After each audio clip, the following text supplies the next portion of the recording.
Hello back benchers, welcome to my YouTube channel back bencher Pathshala. अभी तक हमने आपको संस्कृत में जो वर्णमाला है उसमें हमने स्वर और व्यंजन से रिलेटेड आपको पढ़ाया है। आज का हमारा संस्कृत की श्रृंखला में नया टॉपिक है माहेश्वर सूत्र।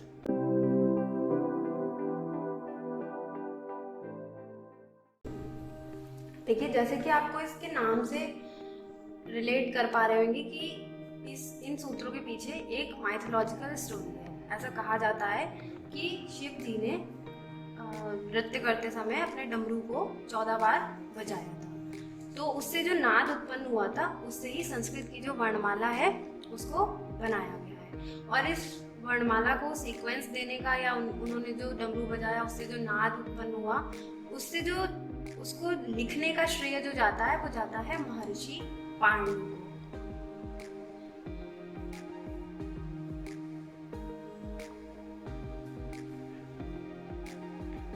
ठीक है, तो इन सूत्रों के जो रचयिता हैं वो कहलाए जाएंगे महर्षि पाणिनि। अब देखिए ये सूत्र होते कितने हैं। अगर पेपर में ये क्वेश्चन भी बन सकता है कि इन सूत्रों की संख्या कितनी है, तो देखिए इन सूत्रों की संख्या कितनी है, 14। 1 2 3 4 एंड ये 14 तक होते हैं। ठीक है, तो पहला क्वेश्चन यहाँ से बनता है कि ये सूत्र की रचना किसने की है, तो महर्षि पाणिनि ने की है। एंड सेकेंड, इनकी संख्या कितनी होती है, 14। अब देखिए हम इन सूत्रों को समझते हैं। तो देखिए सबसे पहले तो हम इनका उच्चारण ही कर लेते हैं, क्योंकि काफ़ी लोगों को दिक्कत होती है इनका उच्चारण करने में। तो देखिए आ ई ऊड़, री निरिक, ए ओंग, ए औच, ए वरट, लड़, या मंग ल नम, झ भई घड़ ध श, फिर ज ब गड़ द श, ख फ छ ठ थ च ट त व क प य श स स र ह ल। ठीक है, तो अगर आप इनकी बार बार प्रैक्टिस करेंगे तो आपके लिए ये बोलना इजी हो जाएगा। आपको कई बार इसको बोल करके देखना पड़ेगा और इनको लिखना भी कई बार पड़ेगा, क्योंकि ये सीक्वेंस जो है, जैसे A to Z हम इंग्लिश में पढ़ते हैं तो हम इधर उधर नहीं कर सकते, इसी तरीके से ये भी एक प्रॉपर सीक्वेंस है जो कि प्रैक्टिस करने से ही आएगा। अब देखिए इनको हम समझते हैं। तो देखिए संस्कृत व्याकरण की जो वर्णमाला है, जैसा कि हिंदी में आप क्या देखते हैं कि सबसे पहले स्वरों को लिखा जाता है, इसी तरीके से महर्षि पाणिनि ने भी सबसे पहले संस्कृत की वर्णमाला में देखिए स्वरों को लिखा है। देखिए आ ई ओ, री लिरी, ए ओ, ए ओ। ठीक है, तो ये क्या है, 9 स्वर है। तो अगर आपसे पेपर में क्वेश्चन पूछा जाता है कि संस्कृत व्याकरण में स्वरों की संख्या कितनी होती है, तो 9 होती है। ठीक है, अब आप ये सोच रहे होंगे कि ये जो लास्ट में लिखे हुए हैं जैसे अण, क, अंगा या च, तो ये क्या है, तो इनको हम काउंट नहीं करते हैं।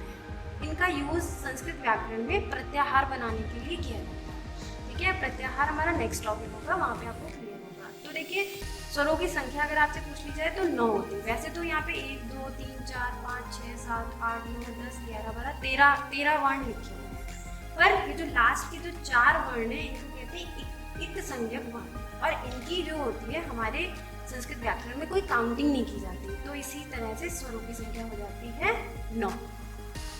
अब देखिए नेक्स्ट आ जाता है, नेक्स्ट जो हमारा है इसमें हम लिखते हैं अर्धस्वर। देखिए अर्धस्वर क्या होते हैं, मैंने आपको अपने पिछले वीडियो में बताया था कि य, व, र और ला को अर्धस्वर कहा जाता है। तो जो माहेश्वर सूत्र है उसमें सबसे पहले स्वरों को रखा गया है और उसके बाद अर्धस्वरों को रखा गया है। ठीक है, अब उसके बाद की हम बात करते हैं। तो देखिए ये हो गए 4 सूत्र। अगर पेपर में पूछा जाए कि शुरू के जो 4 सूत्र होते हैं वो किससे रिलेटेड है, तो स्वरों से। 5वां और 6ठा सूत्र हमारे अर्धस्वरों से रिलेटेड होता है, या फिर इनको हम अंतस्थ व्यंजन भी कहते हैं। अब हम 7वें सूत्र की बात करते हैं। तो इसके लिए आपको सबसे पहले वर्गीय व्यंजन पता होने चाहिए। तो देखिए वर्गीय व्यंजन क्या होते हैं, क, ख, ग, घ, च, छ, ज, झ, ए,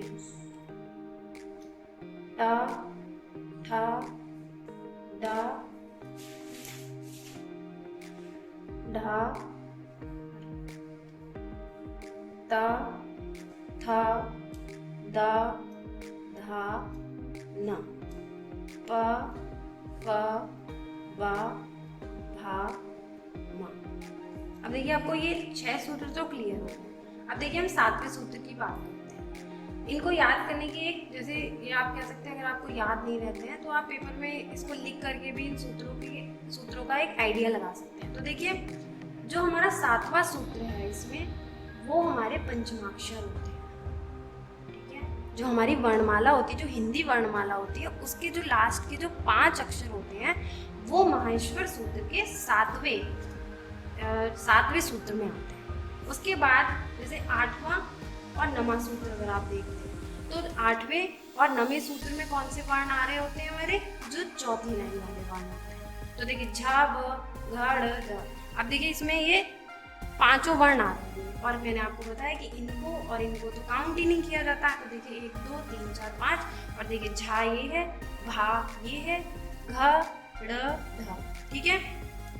अब 10वां सूत्र हमारा किससे रिलेटेड है, जो हमारी हिंदी वर्णमाला में ये जो वर्गीय व्यंजन होते हैं उसके जो तीसरा ये जो लाइन होती है उससे। देखिए ज, ब, ग, ड़, द, ज, ब, ग, ड़, द।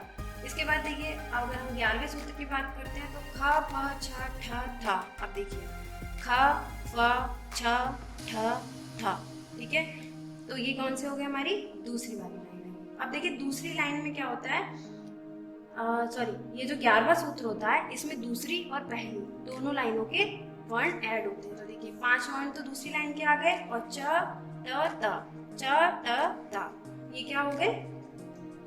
इस दूसरी लाइन में भी, दूसरी लाइन के जो वर्ण है वो 11वें सूत्र में आते हैं और जो 2 बचे हुए वर्ण है जैसे क और प, ये हमारे 12वें सूत्र में आते हैं। तो 11वें और 12वें सूत्र में हमारी पहली और दूसरी लाइन कवर हो जाती है। और फिर ये क्या होते हैं, ये हमारे होते हैं ऊष्म व्यंजन।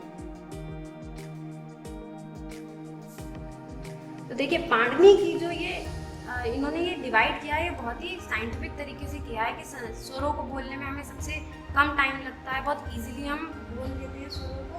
तो इसलिए सबसे पहले इन्होंने स्वरों को रखा। उसके बाद हमें जो बोलने में जो एनर्जी लगती है वो उसके बाद हमें अर्ध स्वरों को बोलने में लगती है। उसके बाद हमें व्यंजनों को लगती है जो वर्गीय व्यंजन होते हैं। और उसके बाद हमें बोलने में जो एनर्जी लगती है सबसे ज़्यादा लगती है ऊष्म व्यंजन। ऊष्म व्यंजन कौन से होते हैं, श, स, और हा। तो इस तरीके से ये माहेश्वर सूत्रों के बारे में है। आई होप आप सभी को समझ में आ गया होगा। और इस वीडियो को ज़्यादा से ज़्यादा लाइक करें, सब्सक्राइब करें एंड शेयर करें हमारे चैनल को। Thank you so much.